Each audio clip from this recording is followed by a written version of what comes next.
नमस्कार देशवासियों, आप सभी प्यारे पेंशनर्स का हमारे इस YouTube चैनल पर एक बार फिर से बहुत बहुत स्वागत और अभिनंदन है। उम्मीद करता हूं कि आप सभी स्वस्थ होंगे, सुरक्षित होंगे और अपने परिवार के साथ अच्छा समय बिता रहे होंगे। दोस्तों, आज का यह वीडियो उन सभी पेंशन धारकों के लिए बेहद खास और महत्वपूर्ण है जो लंबे समय से अपनी पेंशन में बढ़ोतरी की खबर का इंतजार कर रहे थे।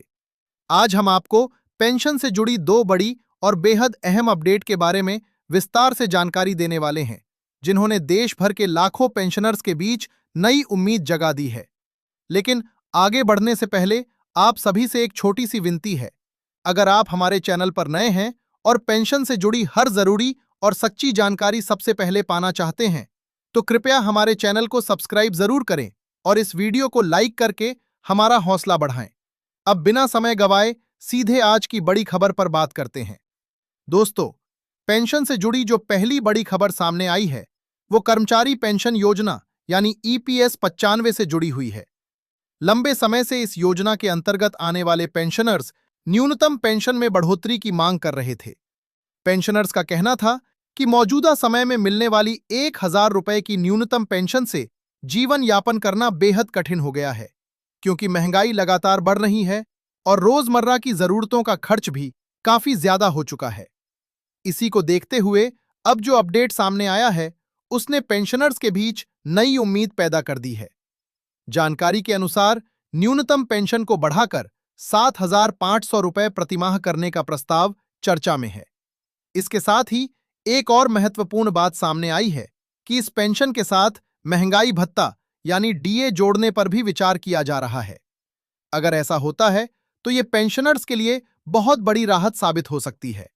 दरअसल अभी तक ईपीएस 95 के तहत मिलने वाली पेंशन एक तय राशि होती थी और उसमें महंगाई के अनुसार कोई नियमित बढ़ोतरी नहीं होती थी।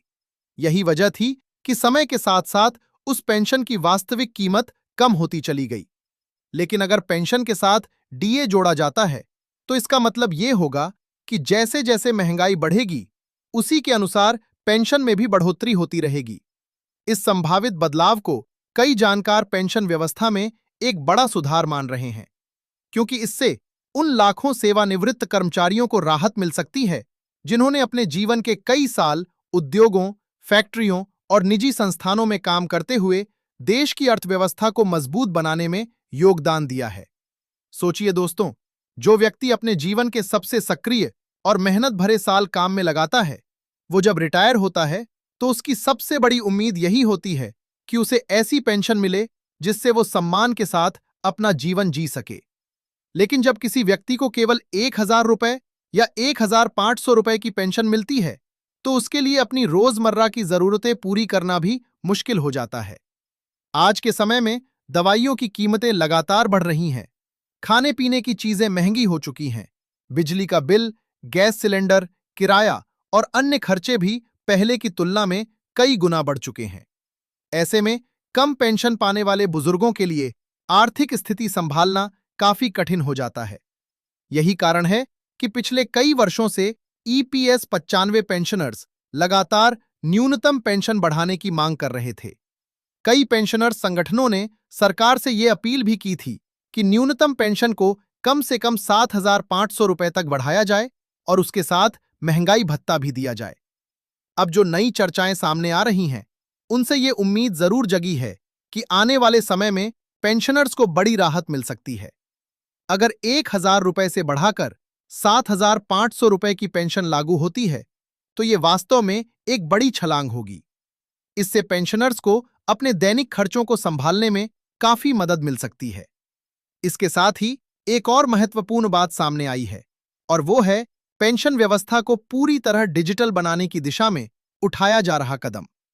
अब धीरे धीरे पेंशन से जुड़े अधिकतर काम ऑनलाइन और डिजिटल माध्यम से किए जा रहे हैं, ताकि पेंशनर्स को ज्यादा परेशानी का सामना न करना पड़े। नई डिजिटल व्यवस्था का सबसे बड़ा फायदा यह होगा कि पेंशन सीधे पेंशनर्स के बैंक खाते में ट्रांसफर की जाएगी। इससे उन्हें बार बार बैंक या कार्यालयों के चक्कर नहीं लगाने पड़ेंगे। साथ ही पूरी प्रक्रिया ज्यादा पारदर्शी भी होगी और भुगतान में देरी की समस्या भी काफी हद तक कम हो सकती है। डिजिटल प्रणाली लागू होने के बाद पेंशनर्स अपने मोबाइल फोन या कंप्यूटर के जरिए ये भी देख सकेंगे कि उनकी पेंशन का। दोस्तों, जैसा कि हमने अभी बात की कि न्यूनतम पेंशन को लेकर 10,000 रुपए तक बढ़ाने की चर्चा भी लगातार तेज हो रही है। यही वो दूसरी बड़ी खबर है जिसने पेंशन जगत में हलचल पैदा कर दी है। कई विशेषज्ञों और पेंशनर संगठनों का मानना है कि मौजूदा आर्थिक परिस्थितियों को देखते हुए न्यूनतम पेंशन को और अधिक बढ़ाने की आवश्यकता है, ताकि सेवानिवृत्त कर्मचारियों को आर्थिक सुरक्षा मिल सके। दरअसल पिछले 10 से 15 वर्षों के दौरान महंगाई में लगातार वृद्धि हुई है। रोजमर्रा की चीजों की कीमतों में जिस तरह से बढ़ोतरी हुई है, उसने आम लोगों के बजट को काफी प्रभावित किया है। खासकर उन लोगों के लिए स्थिति ज्यादा कठिन हो जाती है जो रिटायरमेंट के बाद केवल पेंशन पर ही निर्भर रहते हैं। ऐसे में कई पेंशनर संगठनों ने ये मांग भी उठाई है कि न्यूनतम पेंशन को कम से कम 10,000 रुपए प्रतिमाह किया जाए, ताकि वरिष्ठ नागरिकों को बेहतर आर्थिक सुरक्षा मिल सके।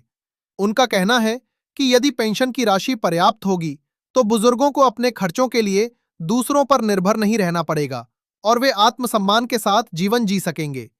यही कारण है कि हाल के समय में ये चर्चा काफी तेज हो गई है कि भविष्य में पेंशन व्यवस्था में और भी बड़े सुधार देखने को मिल सकते हैं। कुछ जानकारों का मानना है कि सरकार चरणबद्ध तरीके से पेंशन राशि में सुधार करने की दिशा में कदम उठा सकती है। यानी पहले न्यूनतम पेंशन को 7,500 रुपए तक बढ़ाया जाए और उसके बाद भविष्य में इसे और बढ़ाने पर विचार किया जा सकता है। इसके अलावा एक और संभावना ये भी बताई जा रही है कि यदि पेंशन 7,500 रुपए तय की जाती है और उसके साथ महंगाई भत्ता जोड़ा जाता है, तो कुल मिलाकर ये राशि धीरे धीरे बढ़कर 9,000 रुपए या 10,000 रुपए के आसपास भी पहुंच सकती है, क्योंकि डीए का उद्देश्य ही यही होता है कि महंगाई के अनुसार आय में बढ़ोतरी होती रहे। अगर ऐसा होता है तो ये पेंशनर्स के लिए दोहरी राहत साबित हो सकती है। एक तरफ उनकी बेसिक पेंशन बढ़ेगी और दूसरी तरफ महंगाई भत्ते के कारण समय समय पर उसमें और बढ़ोतरी भी होती रहेगी। इससे भविष्य में उनकी आर्थिक स्थिति पहले की तुलना में काफी बेहतर हो सकती है। हालांकि यहाँ ये समझना भी जरूरी है कि किसी भी बड़े आर्थिक फैसले को लागू करने से पहले कई स्तरों पर विचार विमर्श किया जाता है। सरकार को यह भी देखना होता है कि इस फैसले का वित्तीय प्रभाव क्या होगा और इसे लंबे समय तक किस तरह टिकाऊ बनाया जा सकता है। इसी वजह से पेंशन से जुड़े किसी भी बड़े बदलाव की घोषणा से पहले कई प्रक्रियाएं पूरी की जाती हैं। लेकिन जिस तरह से इस मुद्दे पर लगातार चर्चा हो रही है और पेंशनर्स की मांग सामने आ रही है, उससे यह जरूर कहा जा सकता है कि आने वाले समय में पेंशन व्यवस्था में कुछ महत्वपूर्ण सुधार देखने को मिल सकते हैं। पेंशनर्स के लिए सबसे सकारात्मक बात यह है कि अब इस विषय पर पहले की तुलना में ज्यादा ध्यान दिया जा रहा है। सरकार और संबंधित संस्थाएं भी ये समझ रही हैं कि देश के वरिष्ठ नागरिकों को आर्थिक सुरक्षा देना बेहद जरूरी है, क्योंकि जिन्होंने अपने जीवन का बड़ा हिस्सा देश की प्रगति और उद्योगों के विकास में लगाया है, उनके रिटायरमेंट के बाद का जीवन भी सुरक्षित और सम्मानजनक होना चाहिए। यही कारण है कि पेंशन से जुड़े मुद्दों को अब गंभीरता से देखा जा रहा है। इसके साथ ही डिजिटल व्यवस्था के कारण पेंशन प्रणाली में पारदर्शिता और सुविधा भी बढ़ रही है। अब पेंशनर्स को अपनी पेंशन की जानकारी प्राप्त करने के लिए ज्यादा परेशान नहीं होना पड़ता और भुगतान की प्रक्रिया भी पहले की तुलना में काफी आसान हो चुकी है। आने वाले समय में अगर पेंशन राशि में बढ़ोतरी और डिजिटल सुविधाओं का विस्तार दोनों साथ साथ होते हैं, तो इससे पेंशनर्स के जीवन में काफी सकारात्मक बदलाव आ सकता है। उन्हें आर्थिक और प्रशासनिक दोनों तरह की राहत मिल सकती है। दोस्तों, कुल मिलाकर देखा जाए तो अभी जो अपडेट सामने आए हैं, उन्होंने पेंशनर्स के बीच उम्मीद की नई किरण जरूर जगाई है। न्यूनतम पेंशन को 7,500 रुपए तक बढ़ाने की चर्चा और 10,000 रुपए तक बढ़ाने की संभावनाओं ने यह संकेत जरूर दिया है कि भविष्य में पेंशन व्यवस्था में बड़े सुधार देखने को मिल सकते हैं। अब सभी पेंशनर्स की नजर आने वाले समय के फैसलों पर टिकी हुई है। अगर इस दिशा में ठोस कदम उठाए जाते हैं, तो ये देश के लाखों सेवानिवृत्त कर्मचारियों के लिए बहुत बड़ी राहत साबित हो सकता है। दोस्तों, हम उम्मीद करते हैं कि आपको इस वीडियो में दी गई जानकारी जरूर उपयोगी लगी होगी। अगर आपको ये जानकारी अच्छी लगी हो तो वीडियो को लाइक जरूर करें और अपने अन्य पेंशनर साथियों के साथ भी इसे शेयर करें, ताकि उन्हें भी इस महत्वपूर्ण अपडेट के बारे में पता चल सके।